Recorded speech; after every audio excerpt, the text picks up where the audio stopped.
Cool. Hello, everyone, and welcome to a new session of Surfing the Ocean. Today, we have the pleasure for the last talk of the year of 2024. We have the pleasure to welcome Reese Pathak, who's going to talk a little bit about towards optimal learning under the distribution shift.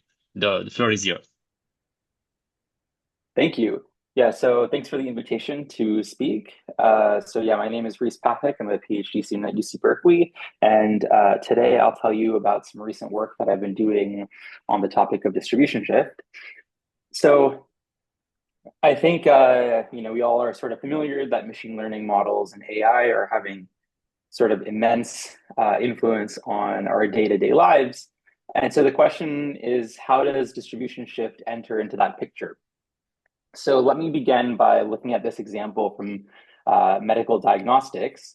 So very recently, the FDA announced that they were going to introduce 120 new sort of AI-enabled devices for radiological applications. And sort of as ML and stat people, I think we find that very exciting to see that this technology is being rolled out in such high impact domains. But we have to be careful when that happens. And in fact, it turned out that these technologies had certain deleterious consequences. So for example, they tended to over-indicate Black women as having breast cancer. And if you looked into this a bit more, so there was a journalist who talked to the researchers, asked them what happened. And what they reported was that the leading cause for this was that the models were trained on a patient population that looked less demographically diverse than the patient populations on which the models were eventually deployed. Okay, and this is sort of going to be the typical example of a distribution shift problem where we have a model that's trained on some population of data, and then it's deployed on another population of data. And when that shift occurs, that second population of data may not necessarily look like the first one. And if we ignore that shift, then we could have certain harmful consequences. So for example, in autonomous driving, if we ignore the shift between the training road environments and the test road environments, we could have certain kind of consequences like these chaotic accidents being reported by Tesla. And then in e-commerce applications, demand forecasting is an essential aspect of that. And we know that consumer behavior changes rapidly and temporally. And so if we ignore those shifts, for example, what happened during the COVID-19 pandemic, then, we know that the models can be inaccurate and that could have very costly business consequences. Okay, and so these are just some examples.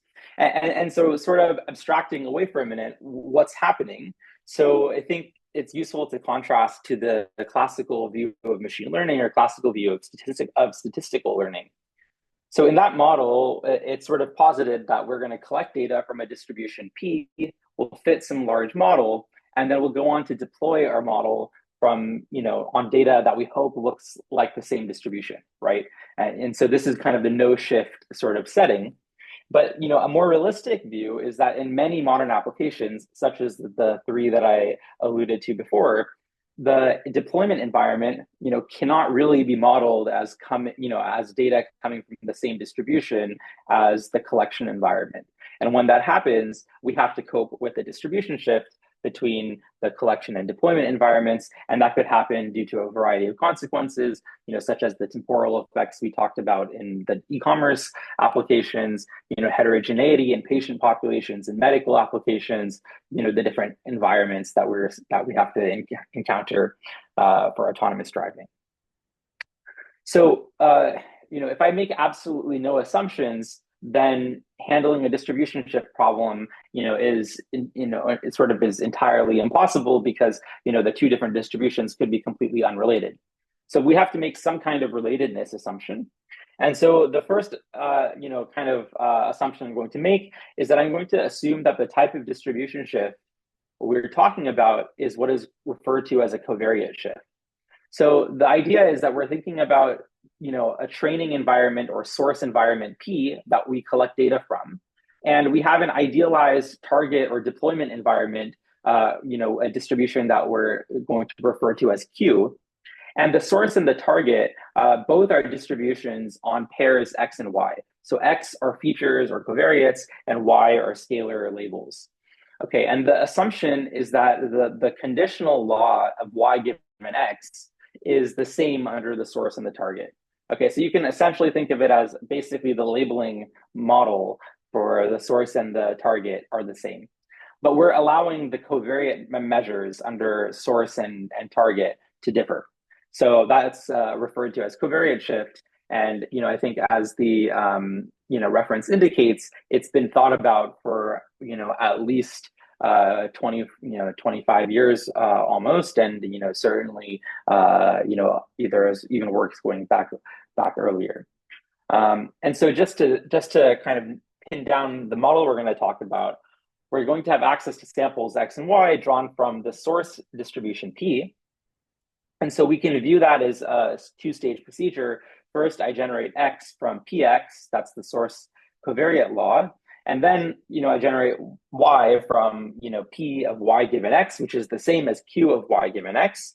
And it's useful, for the analysis later to sort of decompose that conditional law into two parts. So I'm going to be talking about regression problems throughout this talk. So the two natural quantities that we are going to care about are kind of the first and second, or the first and second moments. And so the conditional mean of Y given X, that's just the regression function at star, and then the variance around that mean, I will refer to that as the parameter sigma squared. You can think of that as an upper bound on the noise variance pointwise. Okay, so that's roughly the model. So then what's happening is we want to design a predictor at hat that does well when we sample data from the target distribution. So this predictor will be based off of the source data P, samples coming from P, but the objective that we're hoping to minimize is some kind of risk or loss under the target distribution Q. So if we're doing regression, it's very natural to use square loss, right? And then what we see is that the error decomposes into two parts. We're all sort of familiar with this. There's the term which is irreducible coming from the noise. And then there's a term which is essentially the quality of our estimator f hat for the true regression function. But now it's in an integrated error where I sample X from Q. So just to reiterate, I'm sampling X from PX, that's my data, but I'm measuring error under Q, okay? And so so that's the major challenge here. But, the basic idea is that we want to minimize this excess risk, which is f hat minus f star Q norm squared. Okay, so before I actually, get into any of the theoretical results and methodology, I just want to sort of motivate this by, giving one concrete example, and we'll return to this later. This one concrete example where, the covariate shift assumption is fairly fruitful. So this is a data set known as poverty map. It's a remote sensing data. Sensing data set for economic well-being, and the basic idea is that for say humanitarian reasons, we'd like to understand different parts of the world and their levels of wealth. And based off of that, perhaps we could decide to allocate interventions or whether or not to intervene. And so this group of researchers realized that that kind of ground truth information about wealth isn't readily available around the world. And this data set, the reason it was introduced was they sort of guessed or hoped that we could estimate ground truth poverty information from satellite imagery alone. So this is a data set comprised of satellite images that are annotated with labels of sort of wealth indices. So you can sort of think of the wealth index score as the larger the label is, the greater the wealth is, then some notion of average wealth, and the smaller the label is, the lower the wealth is. And so we can think about different kinds of covariate shift settings that might arise. So for example, moving from urban to rural environments, we may develop a model based on more data from urban environments, and we hope that that model still generalizes when we evaluate on rural settings. Or the one that's pictured on the slide is, I might develop a model based on a lot of data coming from one country, Angola, and then I hope to, generalize to another country, say Kenya. And so just to look ahead, and as I mentioned, we'll come back to this example towards the end of the talk. The theory and the methods that I'm going to sort of develop over the next sort of 30 minutes will sort of be able to achieve the state of the art for this problem. So before I get to the methods, let me also I mention have a the question. related Sorry, work. may I ask you Yeah. something? Mhm.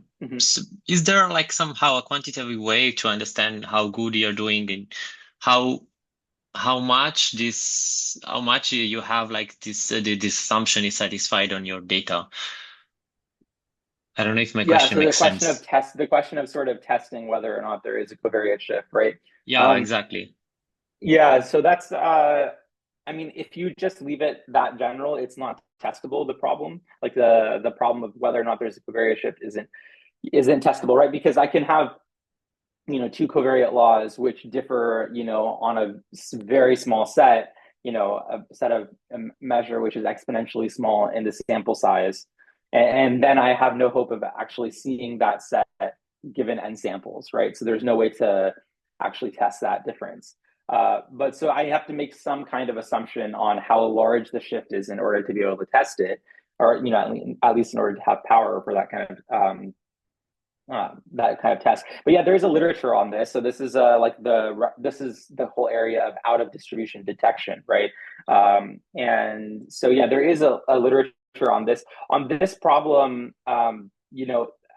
I mean, to be honest, I think the way that people really evaluate this in practice is you have some method based on, that's based on the covariate shift assumption, or some method that may be based on the model shift assumption. And the question is just, are you able to improve the mean squared error or not? Which perhaps, I mean, that's not necessarily scientifically answering their question. I mean, it's not going to answer whether or not there's a covariate shift in the problem, but, certainly it solves the downstream task.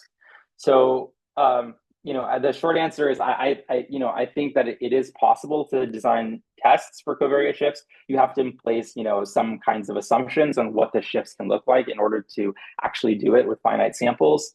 But maybe what I would say is that that may not necessarily be the most relevant question for prediction problems, right? For, in scientific applications, certainly could be interesting, but at least for prediction problems, I think the main thing that people care about is, are you driving down, prediction risk on the target sample?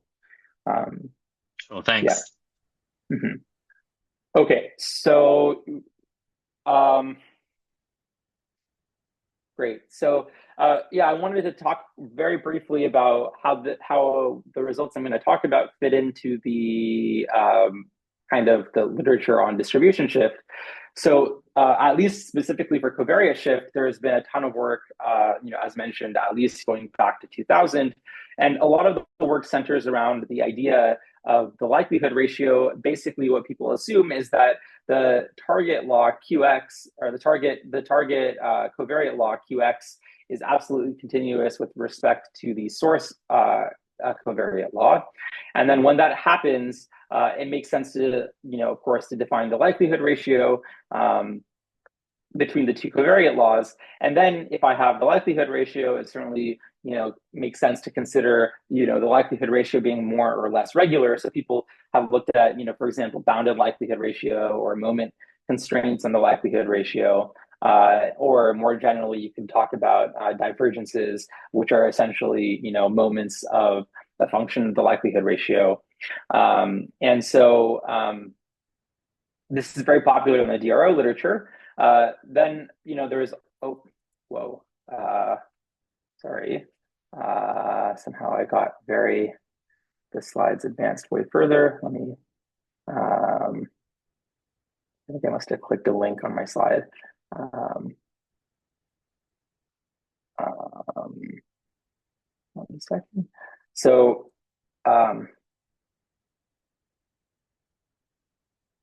okay. And then, for example, if I know the likelihood ratio, then one thing I can do for sure is I can use the likelihood ratio to form an unbiased estimate of the risk under the target Q. So, all I do is I essentially multiply, the loss for a sample under P by the likelihood ratio. And then, that is unbiased, right, for the risk under Q. So that's the idea of importance reweighting. And so there's been tons of work on that as well. And then finally, most recently, there's kind of been the realization that moving beyond the likelihood ratio is necessary. And so tons of notions based on, say, optimal transport or information theoretic notions have been proposed. But without getting into the details for all of those prior works, let me just at a very high level mention that there's kind of two major concerns with this prior work. The first is that they tend to make fairly unrealistic assumptions. So the actual assumption about the existence of the likelihood ratio itself, I would say, is fairly problematic. So if you just think about, for example, the self-driving car application we briefly talked about before, there all the errors are coming from the fact that at test time, some car is being put in some environment which was never encountered at training time. So there's some trajectory at test time that never could have occurred during training time. And so this is exactly, a lack of overlap. And so the likelihood ratio is essentially meaningless here. And so certainly that's a very strong assumption. And even if you're to grant the existence of the likelihood ratio, the idea that it would be a regular sort of random variable, I think, is also fairly strong. For example, even if you're, looking at two normal distributions with a shift in the mean, right, then already you can see that the likelihood ratio sort of scales exponentially with dimensions. So, in general, the likelihood ratio is a fairly nasty quantity, even when it exists. So this is a very, very strong assumption, a lot of the prior works. And then the other thing I would say that's sort of complementary to that is that the results tend to be fairly pessimistic. So you kind of get the sense that covariate shift is as hard as perhaps learning the likelihood ratio, which we know in many situations is just not the case. And so what's going on there is that most of the results do not actually leverage the fact that there's a downstream estimation task. So it's not that I just have a covariate shift, but I have an estimation task, in this case, estimating the regression function or, prediction equivalently in square loss. And so if we actually look at the geometry of the underlying function class together with the pair of marginal covariate measures, then we'll actually get something much sharper. And to see why, let's just look at some kind of cartoons. So these are kind of univariate examples that show you what's happening. So I'm plotting for you an example where we have the source density for X in magenta, the target density for X is in green, and then in black, I'm plotting a potential regression function. And so in this example, what we see is that in the middle of the domain, the likelihood ratio for Q versus P is large. And so let's just do a thought experiment to see if that has any impact on estimation. So what's going to happen is I'll sample from P, so I'll get tons of samples on the kind of edges of the domain. And so over there, I'll be able to learn the regression function reasonably well, right? And if I use the fact that the regression function is affine in this example, then immediately I'll get something in the middle of the domain, which will be very high quality, right? So in this example, it turns out that the likelihood ratio of being large in the middle of the domain has basically no bearing on the quality of my estimator, right? On the other hand, we could go to more extreme examples. So for example, the one all the way to the right, so this cusp, right? I mean, the function looks nearly constant on the high mass regions under P. So I'm going to need a ton of samples, before enough of the P samples lie in the middle of the region to estimate the spike. So what we're seeing is that the difficulty of a shift from P to Q, we have to, in order to have something meaningful and sharp, we have to consider how it depends on the underlying estimation task through the function class scriptf. Okay, and so that's what a lot of what I'm going to talk about is going to aim to do. It's going to try to understand how the covariate shift instance, which is governed by the source and the target, P and Q, as well as the underlying function class, how those three things interact together to determine the complexity of a covariate shift problem. So towards that end, let me introduce a very, it's somewhat naive, but it's, as we'll see, there's a lot we can say already with this quantity. But let me introduce a notion of mismatch between source and target that depends on the underlying function class. So given this triple P, Q, and script F, I'm going to look at the maximum of the norm of a function under Q relative to the norm of that same function under P. And then I'm looking at that ratio squared over all functions in my function class script f, and I'm taking the maximal one. Okay, so I'll denote that by this quantity b, and I'll say that an instance has b-bounded defect if this ratio is bounded by b. So, for example, if the triple PQ and F is such that the marginal laws of X are, have likelihood ratio, and that likelihood ratio is uniformly bounded, then this quantity B is, sort of trivially bounded by the maximum of the likelihood ratio. And so, as we'll see later with the results, kind of all the results that you could derive based on bounded likelihood ratio, you can also derive by first bounding the defect and then relating it to the likelihood ratio. But more generally, this quantity can be finite even if the likelihood ratio doesn't exist. And so I'll get into an example in a minute. Let me also mention for people who have maybe thought about these things, so this quantity that I refer to as the defect, it is somewhat naive in the sense that if I have a function class script f, which is very rich, then the maximum here of the likelihood ratio could be as large as the the maximum of the ratio of the norms of the functions could be as large as the maximum of the likelihood ratio. And in particular, if my Q and P do not have absolute continuity, then this thing could be infinite. But there's a way to get around that. And that's by further localizing this quantity. So instead of taking the soup over all functions in my class script f, I exclude a ball near the origin, okay, and I take that ball in the target norm. And if I do that, then this quantity can also adapt to those problems. And so it is possible to do that. I'm just not going to mention that for the purposes of the talk, but there is something more fine-grained that's localized here.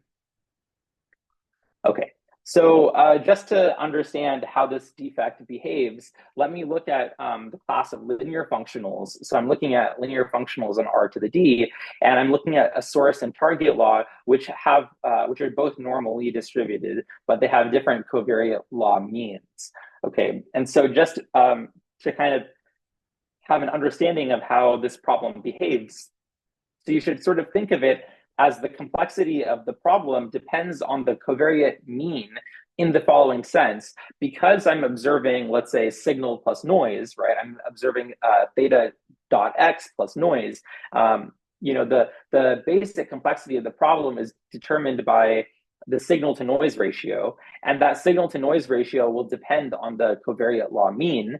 So the larger the covariate law mean is, the greater the signal to noise ratio. So the larger mu p or mu q is, the easier it will be to estimate a linear functional when I sample pairs x and y from either p or q. And so what we'll see is, for example, I could consider a very hard shift where I'm going from P to Q. So P has zero covariate mean, Q has non-zero covariate mean. So Q is somewhat nicer than P, but I'm sampling from P, so this is a hard shift. And what we're seeing is that as the gap of the between mu P and mu Q, so that's just essentially the norm of mu Q, right? As that quantity increases, we're seeing that the problem is getting harder and harder because Q is easier and easier relative to P. And what we're seeing is that both the defect and the variance of the likelihood ratio are increasing. Okay, so maybe at this point you're not sort of so convinced, but on the other hand, we could look at an easy shift where the signal to noise ratio is larger under the source relative to the target. And here what we see is that the defect is actually constant, whereas the variance of the likelihood ratio is increasing. In fact, on these two plots, the gold line is the same. It's the same. It can't actually distinguish between the two, whereas the defect can. With the defect, we can see that the second problem is easier than the first. Okay, and let me also mention that in this example, the likelihood ratio is also not bounded. So looking at the boundedness of the likelihood ratio would be totally useless. So we're already kind of getting a sense that the defect is meaningful, but perhaps it's only useful for linear functionals. And so the next thing I want to mention is that this quantity can also be meaningfully used to understand how covariate shift interacts with problems on an RKHS. So just as a reminder, RKHS is a reproducing kernel Hilbert space, which is a Hilbert space. I'll denote that by a script FK, and K to denote the underlying reproducing kernel. And just as a reminder, with this RKHS, we have an inner product and a norm. And so, here are some different kernels plotted with one entry fixed and varying the other.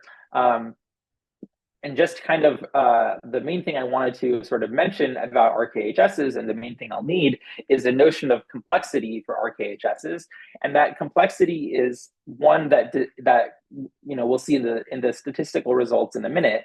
But basically, what I can do is I can take the kernel. So the reproducing kernel is one which is positive semi-definite, and so I can expand it much like I can expand a positive matrix into eigenfunctions and eigenvalues. And so when I do that, I get a series expansion for my kernel, and that gives me a sequence of, let's say, non-increasing or decreasing eigenvalues lambda j. These are non-negative decreasing numbers, decreasing as a function of their index. And so what we're seeing here is, if you look in the second plot, so for example, the Gaussian kernel has a unit ball comprised of very smooth functions. So it's a very, relatively smaller RKHS. And so what we see is that the eigenvalues decay very rapidly as a function of the index. On the other hand, the third degree spline contains functions in its unit ball which aren't even differentiable. And so what we see is that the eigenvalues decay a lot more slowly. So the main thing I want to mention about RKHS is that there is an underlying kernel. That kernel has eigenvalues. The faster the decay of the eigenvalues, the sort of smaller and kind of nicer the class is. The slower the decay of the eigenvalues, the richer the class is, and kind of it's comprised of more irregular functions is one way to think about it. Okay, so now I can get to one of the results. So before I state the theorem, let me just mention, let me show you how the result works just with pictures. So we have this quantity that I refer to as the defect, B. And so the question is, how does it impact the ability to learn or to do estimation under a covariate shift? And so, as we'll see in a minute, it turns out that kernel ridge regression will be optimal here. And so, just as a reminder, kernel ridge regression is minimizing an empirical squared risk and then it's basically penalizing by the kernel norm. And then there's a multiple of that, and essentially the regularization level. And so we're trading off, the empirical risk with this penalty. And so let's just look and see what happens. So I'm plotting here the prediction error for the kernel ridge regression estimator for a covariate shift with different choices of defect. So in the black line, there's a defect of 1, in the red line, a defect of 5, in the blue line, a defect of 50. So as we're going from black to blue, we're sort of getting larger and larger covariate shifts. And then I'm plotting the risk, and in the X, what I'm showing you is the location of the minimal risk for that covariate shift. And so the main thing to take away is that it turns out, and as our theory will predict, and I'll get to in a minute, that the optimal choice of regularization parameter moves to the left as the level of shift increases. So stated otherwise, the larger the covariate shift, the smaller the regularization parameter should be. And in fact, this is borne out for other kernels as well. So I'm looking at different kernel classes, and in all of them, what you see is that the greater the level of shift, the smaller the optimal regularizer is. And so I would argue that this is somewhat counterintuitive. Perhaps naively, you would think that if I have a larger covariate shift, I should regularize more. And what we're seeing here is, in fact, the opposite is true. The larger the covariate shift, the less you should regularize. And so that's also what the theory will predict here in a minute.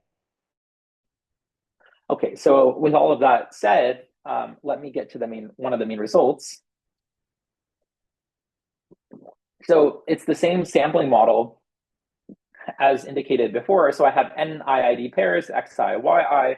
Xi is drawn an IID from the source covariate law px. The conditional mean of y given x is f star, which for the purposes of the result, I'll assume has kernel norm known to be bounded by a parameter r.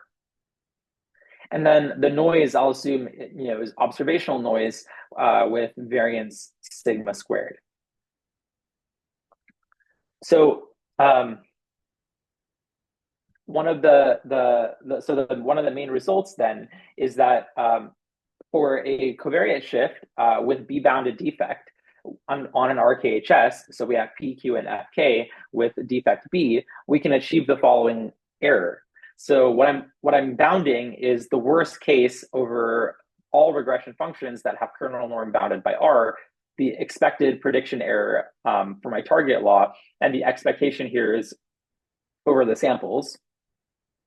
And what I'm saying is that this error, this worst case risk, can be bounded above by a constant that's being hidden in this inequality times the minimum of two terms. The first is lambda dr squared. The second term is some complicated series, and I'll come back to interpret this in a minute. But let me just mention that already what we see is that this involves all of the parameters of interest. The defect enters. We're seeing that the kernel enter through the eigenvalues lambda j. Of course, the noise level and the Hilbert radius both appear, as well as the sample size.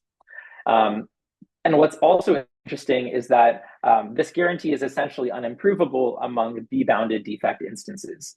And so I'll also come back to that in just a minute. So what is the right-hand side? The right-hand side is essentially the risk of kernel ridge regression, which, as I mentioned earlier, is an optimal procedure for this problem, as long as I pick the regularization appropriately. And so the right-hand side is the risk of KRR, kernel ridge regression, with regularization parameter gamma. The first term is the bias, and the second is the variance. I'll also mention that what I'm saying here is that kernel ridge regression with the optimal choice regularizer is minimax optimal, is statistically optimal. But the one downside, as you can see from the right-hand side, is that the optimal choice of gamma depends on B, depends on the eigenvalues, depends on the Hilbert radius, and all of these things. But it turns out that we can make this procedure completely data dependent and lose nothing other than perhaps the logarithmic factors in the sample size, given that I have unlabeled target data. I have to have some target data because these eigenvalues lambda j depend on the target log. But without getting into too many details, I'll just say that there is a extension of this result that was obtained in a follow-up paper to ours that makes our procedure completely data dependent. Okay, so let me just sort of illustrate the consequences of that previous result for some kernels that you may care about or that you may be familiar with. So the first example is finite rank kernels. So you can essentially think of it as finite dimensional problems. For those, these are problems where essentially the kernel has eigenvalues that are positive up to a point, and then they're zero afterwards. The optimal regularization here is sigma squared k over n, where k is the rank of the kernel, and the optimal prediction error under the target is sigma squared bk over n. And then you're also seeing how it works for exponential decay and for polynomial decay. And the main takeaway here is that in all three sort of settings, the mapping that takes the defect parameter b to the optimal regularization gamma star of b is non-decreasing. So in fact, for finite rank, it actually has no impact on the regularization at all. But for exponential decay and for polynomial decay, we see that in fact, as b increases, the regularization parameter is decreasing. Nonetheless, I mean, the prediction risk is still an increasing function of the defect, as you would expect, right? I mean, the larger the shift, the larger you would expect your target error to be, and in fact, that is true. I think the main interest here is in how the regularization parameter behaves. Okay, so perhaps it's useful to give a little bit of intuition as to what's going on in this result. So given a target law Q, we can consider a shift instance PQFK, which has the following structure. So with probability 1 over B, I'm going to sample Q. I'm going to sample data from Q. And with probability 1 minus 1 over B, I'm going to sample data from some point x naught. And this x naught is chosen such that basically it provides me no information. So one way to formulate that is the kernel norm at this point x naught is very small. Okay, and if I do this, then what we see is that if I sample n points from P, then only roughly n over B samples are useful, right? And so, okay, so first of all, this triple PQFK, always has B-bounded defect, but more importantly, we roughly expect that only 1 over B fraction of the samples will be relevant. Those are the ones that are actually sampled from Q. And so if we're looking at the empirical risk that we're minimizing for KRR, what we're seeing is that this first term basically only depends on the n over B samples I'm getting from Q. Because whenever I sample x naught, I know that the function is basically 0 there. And so there's nothing, for every function in my RKHS. I mean, that's an implication of this kernel norm constraint. And so the point x naught is not informative.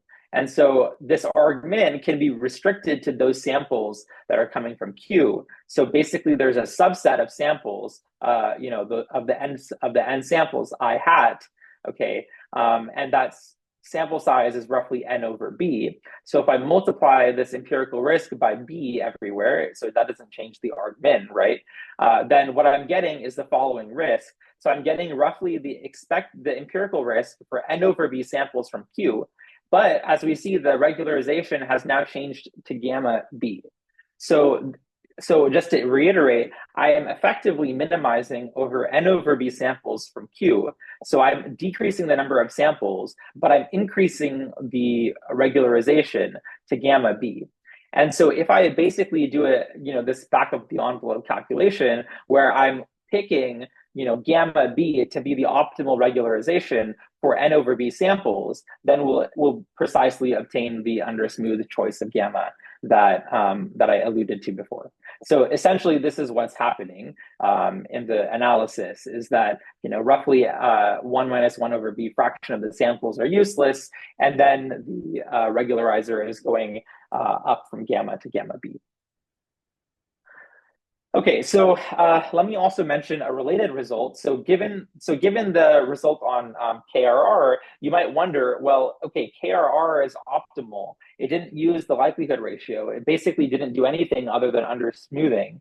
So is it the case that just KRR is optimal, or is it also true that the empirical risk minimizer is also optimal? Okay, and so just to recall, the empirical risk minimizer is the minimum of, or minimizes the empirical risk subject to a kernel norm constraint. And I'm picking the kernel norm constraint here so that, basically F star lies in this set. So I'll pick R to be F star, the kernel norm of F star. And then, informally stated, what we're able to show is that it turns out ERM is the constrained ERM, the one that's given here, is actually rate suboptimal. So it turns out that as long as the sample size is, roughly, at most polynomial in the defect B, then what we can say is that there is a covariate shift with defect B for which ERM is suboptimal by polynomial factors in the sample size. Okay, so just to reiterate, in this example, kernel ridge regression is minimax optimal, whereas empirical risk minimization is minimax suboptimal. And one kind of important note, though, is that even though ERM is minimax rate suboptimal, ERM is still consistent under covariate shift in this example with the B-bounded defect. And in contrast, when I'm in the situation where there's no covariate shift, both constrained and regularized ERM are optimal. So this dichotomy between the optimality of one versus the other only arises in covariate shift. It doesn't arise when there's no covariate shift. Okay. Um, so let me now mention kind of what was meant before by optimality. So maybe I'll go back to the previous slide just for a minute. So in this slide, I mentioned that this guarantee is unimprovable, and I mentioned some notion of minimax optimality over B-bounded defect instances. And so now I want to mention what I actually meant by that. So what I mean is that given a defect parameter B, given a kernel K, given a target lock Q, there exists a source law P such that the triple PQFK has defect B and such that the error here is the optimal one, meaning that for that instance, if I look over all estimators, no estimator could have worst case prediction error, which is better than the right-hand side. Okay, so for that instance, kernel ridge regression is minimax optimal. So, if, in other words, if I make no other assumptions other than I have a B-bounded defect instance, I can't hope to do anything better than this because there are instances for which this is sharp. Okay, but there are instances which for which this is not sharp. Okay, and so as we'll see in a minute here, those are the ones that I'm going to focus on next. So just to give an example, so I'm looking at in this plot, I'm looking at the optimal prediction error for different PQ pairs, and I'm looking at different PQ pairs which have different levels of defect. So in the black line, the defect parameter is 1, there's no covariate shift. And then in the two other lines, I'm showing you defect parameter of 5 and then 20. The red lines are those that are hard. And in fact, they're hard enough that the previous theorem is sharp. So for these examples, okay, the previous theorem that gave a result for undersmooth KRR is actually sharp for that instance. But then we have the green lines. So these are instances that have the same defect parameter as the corresponding red lines. Okay, but nonetheless, it turns out that the worst case error for that instance is actually much better than the previous theorem predicted. Okay, so the previous theorem is not sharp for these green instances. And so how do we achieve those? Well, it turns out that we can achieve them, but the notion of defect won't be useful for these examples. And instead, what we have to do is we have to optimize over what I'll refer to as a sort of larger class of shrinkage procedures. But if we do that, we'll be able to obtain the optimal error for every shift, not just the worst case instances.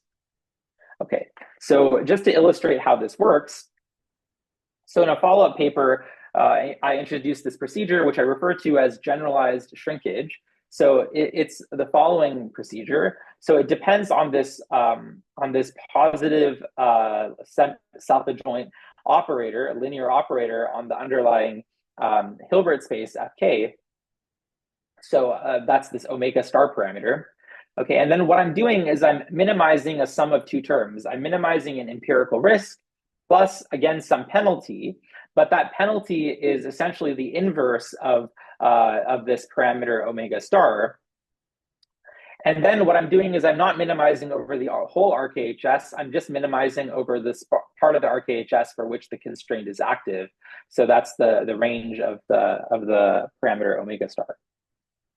Okay, so this has sort of a shrink or kill interpretation. So if I have a function which is in the range of omega star, then again, there is a shrinkage effect coming from this this sort of inner product term. But on the other hand, if I have a function which lies in the null space of omega star, it's completely disregarded. So for those functions, I just estimate 0. Okay, and so omega star is chosen via an auxiliary STP that depends on the entire problem. So I'll get to that in just a minute. But what I'm able to show is that this procedure is minimax rate optimal for every covariate shift instance, not just the worst case ones. So let me state the result. So I have n IID pairs, xi, yi. X is drawn IID from px. F star is the conditional mean of y given x. It has kernel norm bounded by R, and the same observational noise model. And then what I can say is the following. So for any covariate shift PQFK, we can achieve target error, which is given by the value of the following optimization problem. Okay, I maximize the following quantity. So it's an expected trace, and I'll come back to explain this in a minute, subject to some constraint over that linear operator omega. Okay, so I'm maximizing over positive self-adjoint linear operators. Is there a question? Sorry, looks like there was a question. Okay, great. Yeah, so I'm maximizing over positive self-adjoint linear operators, and then I'm maximizing this expected trace. And so, the first thing I'll mention is that this is the best possible error. So for any PQFK, any basically instance, no method can have error better than this up to a constant of a quarter in this case. So sort of this nails down the statistical complexity of covariate shift, I would say quite precisely, because now there's essentially no quantifiers at all. And there's essentially no assumptions at all on this problem. Okay, so the two quantities sigma q, sigma hat p are integral operators. They're kind of what you would expect. So sigma hat p is the empirical one given from the n samples under p, and then sigma q is the sort of average under q. And so we can interpret the SDP. So this quantity here, it is actually equivalent to a semi-definite program, and we can view this as a measure of mismatch for every instance. One other thing I'll mention is that there are several other sort of interesting consequences for this procedure and the analysis of this procedure, and that are discussed in the paper. So it actually doesn't have, it goes beyond covariate shift problems. It happens to also answer an open problem that Uditsky and Nemirovsky posed in 2018 as well. So very briefly, let me just mention how this variational program works. So we're optimizing over these positive trace-bounded linear operators, and then there's this very complicated looking thing, which is the expected trace that we have to maximize. And then the main thing I wanted to mention is that this problem is equivalent to a convex program. So in other words, this risk functional J of omega is concave in omega. Of course, the constraint set is, sort of obviously a convex constraint set. But maybe less obvious is that this problem can be put into standard SDP form using linear matrix inequalities. And that's discussed in the paper as well. And then finally, so why does this program arise? Well, the first is that omega turns out to determine essentially the hardest ensemble of regression functions. So basically in the lower bound analysis, it turns out that the optimal omega here is essentially related to the prior distribution that's, approximately least favorable for this problem. You have to be a bit careful because we're working with RKHSs, but roughly speaking, that's true. And then on the upper bound side, it turns out, as mentioned before, this optimal omega, I plug into that generalized shrinkage estimator, and that estimator has the optimal excess risk. So interestingly, this optimization problem is used both in the upper and the lower bound analysis. Okay, so I have just a couple of minutes left, and so let me return back to the empirical sort of story I had mentioned before. So we have this poverty map data set, and remember the goal was to build an estimator attuned for Kenya, but using only samples from Angola. And just to mention how we can use the technology, coming from these two papers. Well, the basic idea is to build a ResNet on the data from Angola, and then to take the final layer here and to build a kernel on top of it, right? So we build a kernel using essentially the feature map from the underlying ResNet, and so in this example, it happened to be 513 dimensional. And the key idea is that we'll just apply the SDP-based shrinkage procedure to this data set, basically formulating it as a kernel problem. And what I'll say is that it turns out that for this data set, there's quite a meaningful improvement. So relative to a baseline of doing nothing, this procedure has about an 11% improvement on the mean squared error. And there's a whole sort of leaderboard for this problem. And it turns out to be state of the art for this task. And then, there are some implementation details that maybe I won't get into now, but let me just summarize by mentioning that today I've talked about some sort of new results and characterizations for RKHS-based covariate shifts, the need for sort of function class dependent-based notions as opposed to likelihood-based or divergence-based notions of shift. We introduced two. One was this quantity I referred to as bounded defect. And there, what we saw algorithmically was under bounded defect, under smoothing is minimax optimal.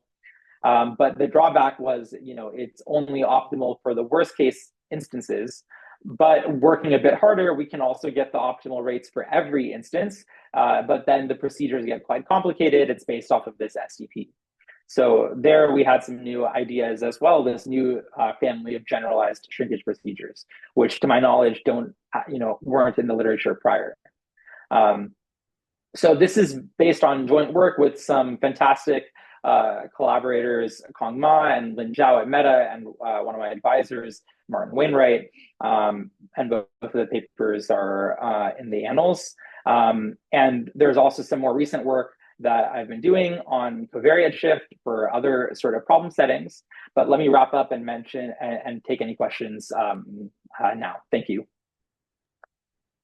Thank you very much for your presentation. So, is there any question?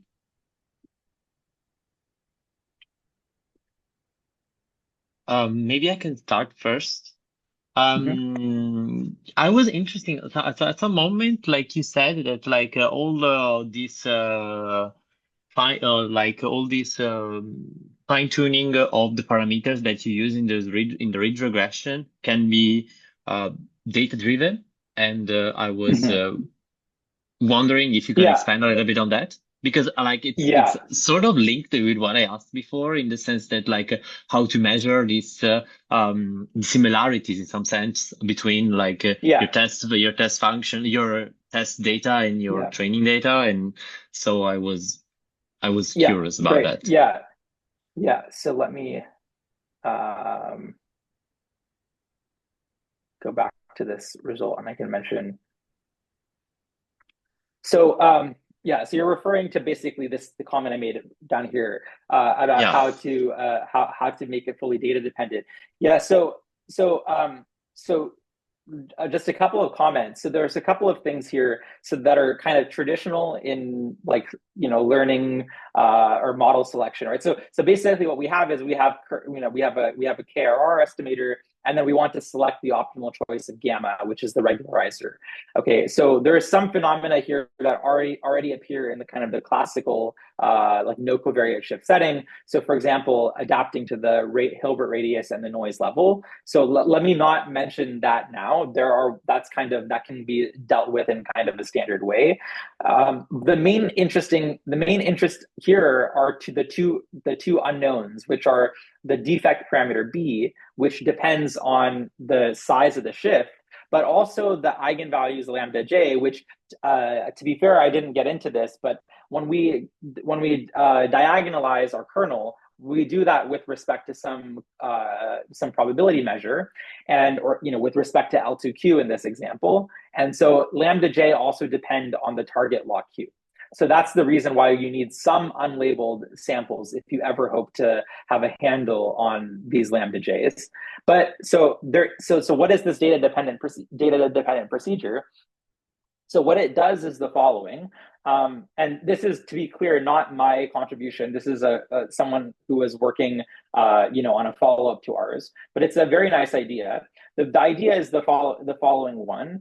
So what they're going to do is they're going to develop a estimator of the regression function, which has extremely low bias on the source data, on the P data. Okay, and then given access to labeled samples given access to unlabeled samples from the target, what they can do is they can create fake labels for the target, basically by taking this very low bias estimate of the regression function and using it to label these unlabeled target samples. So what they can create is this kind of pseudo-labeled target data set, and they can use that to do, say, cross-validation. Okay. And what they show is that this approach actually it actually works very well. And the reason is that the bias variance trade-off that you get when it comes to model selection is a lot more benign than what you get in estimation. So although this low bias estimator would have been terrible had I deployed it, for prediction or for estimation, for the goal of selecting the optimal regularization, it turns out that what you essentially care about is having very low bias. And so, there is a way to do this kind of end to end, kind of leveraging that observation. So that's the data dependent procedure. Thank you. Yeah.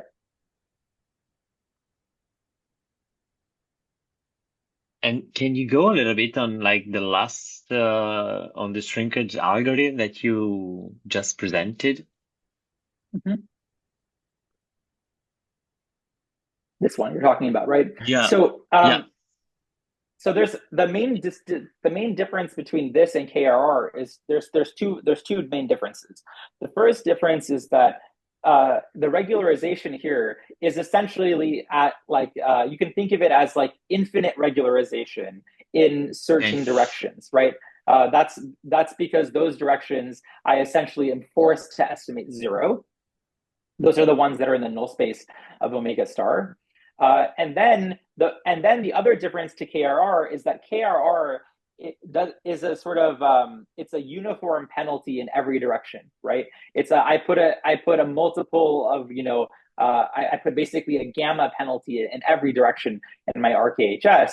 Whereas here, what we're getting is different penalties in different directions. Those penalties. I mean, you can imagine. I take omega star and I can write that as a finite series, right? A sum of weighted rank one operators on my Hilbert space, right? Very much like I would do with just a PSD matrix. So I can write this as a finite sum, and then in each of the directions, right, given by the eigen functions underlying omega star, I'm getting different penalties given by the eigenvalues of omega star. Okay, and what we're saying is that in order If to I get right, sorry, just want to say if I get right, it means that like it's you're doing so. It's basically like you're gonna be a little bit more respectful of the geometry of your problem. That's why you take this kind of this exactly. new penalization, and that's why you should be improving on like the kind of results that you should have. If that's the general Exactly. idea, or maybe okay. That's basically the idea, because essentially what can happen is that the basic idea is the following.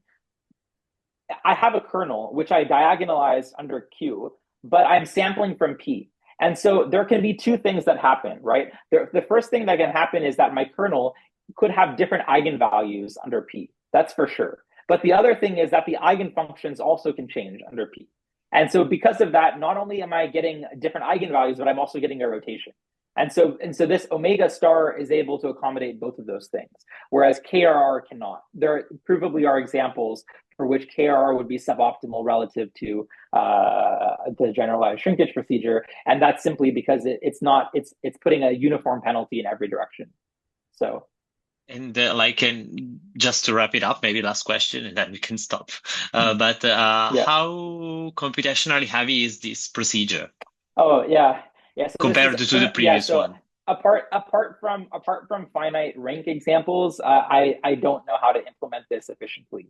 Yeah, Yeah. okay. So Thanks. so this I mean, it's simply because I mean the kernel trick no longer works here, because it doesn't have to be the case that omega star is somehow compatible with the n samples that I drew, right? So it doesn't have to be that this problem. I mean, this problem doesn't have the same structure as the usual KRR objective.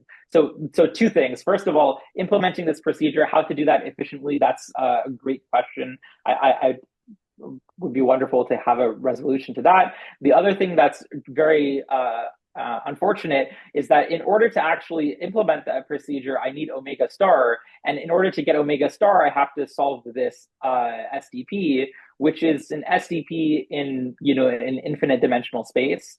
Okay, that's the Yeah. first problem. The second problem is that it depends on this expectation, right? So it's non-trivial to solve this SDP.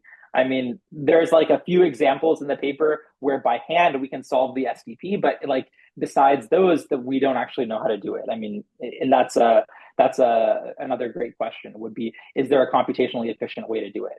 So Okay. yeah, Okay. yeah. Well, thank you very much. Thank you very much for your nice talk. I think that we can wrap it up. Um, Sounds good. so thank you everyone for connecting this time, and see you in to the New Year's, and have a nice holiday.